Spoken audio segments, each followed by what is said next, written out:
کیونکہ اہل کتاب کا جو روزہ ہوتا تھا وہ 24 گھنٹے کا ہوتا تھا، اور ابتدائی اسلام میں پیغمبر صلی اللہ علیہ وسلم کو بھی یہی حکم کیا گیا تھا کہ صحابہ کرام پیغمبر صلی اللہ علیہ وسلم 24 گھنٹے کا روزہ رکھتے تھے، لیکن بعد میں اللہ تعالیٰ نے آیت مبارکہ نازل فرمائی۔ اللہ تعالیٰ نے فرمایا حتیٰ یتبین لکم الخیط الابیض من الاسود، تو اللہ تعالیٰ نے فرمایا ثم اتموا الصیام الی اللیل، اللہ تعالیٰ نے فرمایا کہ صبح کے وقت تک کھانا پینا کھا سکتے ہیں، ساری رات کھا پی سکتے ہیں اور بیوی کے قریب جا سکتے ہیں۔ اللہ تعالیٰ نے اس بات کی اجازت دے دی۔ تو ہمارے درمیان اور اہل کتاب کے درمیان یہی فرق ہے کہ وہ سحری نہیں کھا سکتے تھے اور اس امت کے لوگ سحری کھاتے ہیں، اسی لیے پیغمبر صلی اللہ علیہ وسلم نے فرمایا سحری کھایا کرو۔ الحمدللہ وکفی والصلاة والسلام علی عبادہ الذین اصطفی، خصوصا علی سید الرسل محمد المصطفى وعلى آله المجتبى وعلى أصحابه الأتقياء والأصفياء، أما بعد۔ اکثر لوگوں کا روزہ ٹوٹ جاتا ہے لیکن ان کو علم ہی نہیں ہوتا کہ روزہ ٹوٹ گیا ہے۔ مثال کے طور پر وضو کر رہے ہیں یا کلی کر رہے ہیں یا مسواک کر رہے ہیں، روزہ یاد ہے لیکن غلطی سے پانی حلق میں چلا گیا تو اس سے روزہ ٹوٹ جائے گا۔ اس طرح روزہ ٹوٹ جاتا ہے لیکن لوگوں کو اس کا علم ہی نہیں ہوتا، وہ یہ سمجھتے ہیں کہ غلطی سے پانی حلق میں چلا گیا اسی لیے روزہ نہیں ٹوٹا۔ یہ روزہ ٹوٹ گیا اور اس کی قضا لازم ہے، اس کی قضا واجب ہے، فرض ہے، لیکن اس کے بعد کھانا پینا نہیں، کھانے پینے کی اجازت نہیں ہے۔ روزہ اگرچہ ٹوٹ گیا لیکن حکم ہے روزے داروں کی طرح رہیں، شام تک کھانے پینے کی اجازت نہیں ہے، لیکن اس روزے کی قضا لازم ہوگی۔ اسی لیے اس چیز کا خاص طور سے خیال رکھیں۔ ہاں اگر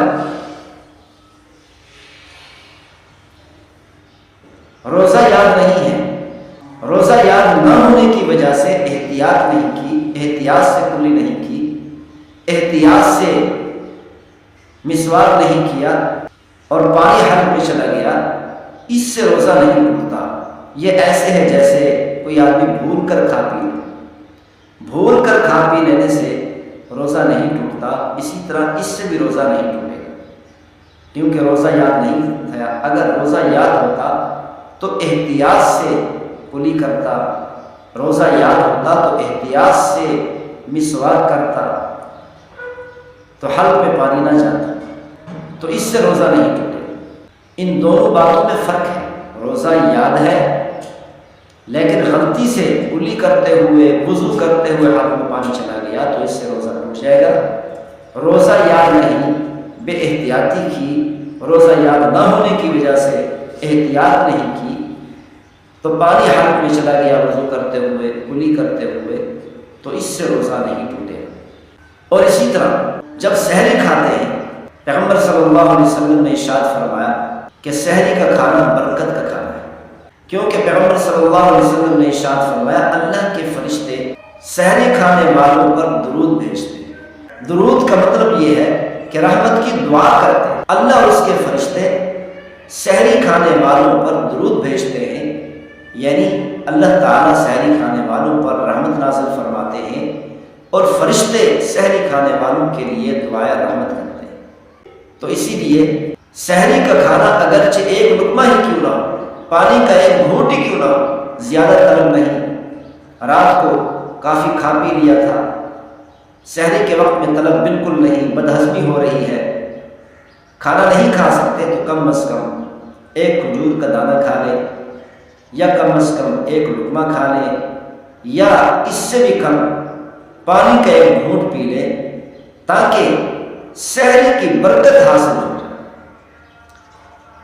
پیغمبر صلی اللہ علیہ وسلم نے فرمایا ہمارے درمیان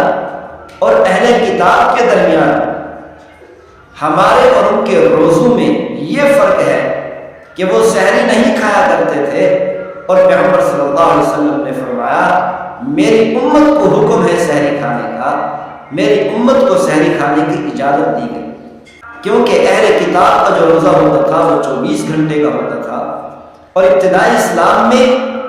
پیغمبر صلی اللہ علیہ وسلم کو بھی یہی حکم کیا گیا تھا کہ صحابہ کرام پیغمبر صلی اللہ علیہ وسلم 24 گھنٹے کا روزہ رکھتے تھے، لیکن بعد میں اللہ تعالیٰ نے آیت مبارکہ نازل فرمائی، اللہ تعالیٰ نے فرمایا حتیٰ یتبین لکم الخیط الابیض من الاسود، تو اللہ تعالیٰ نے فرمایا ثم اتموا الصیام الی اللیل، اللہ تعالیٰ نے فرمایا کہ صبح کے وقت تک کھانا پینا کھا سکتے ہیں، ساری رات کھا پی سکتے ہیں اور بیوی کے قریب جا سکتے ہیں،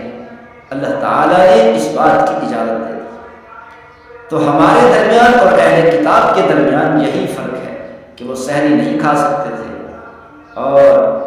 اس امت کے لوگ سحری کھاتے ہیں، اسی لیے پیغمبر صلی اللہ علیہ وسلم نے فرمایا سحری کھایا کرو۔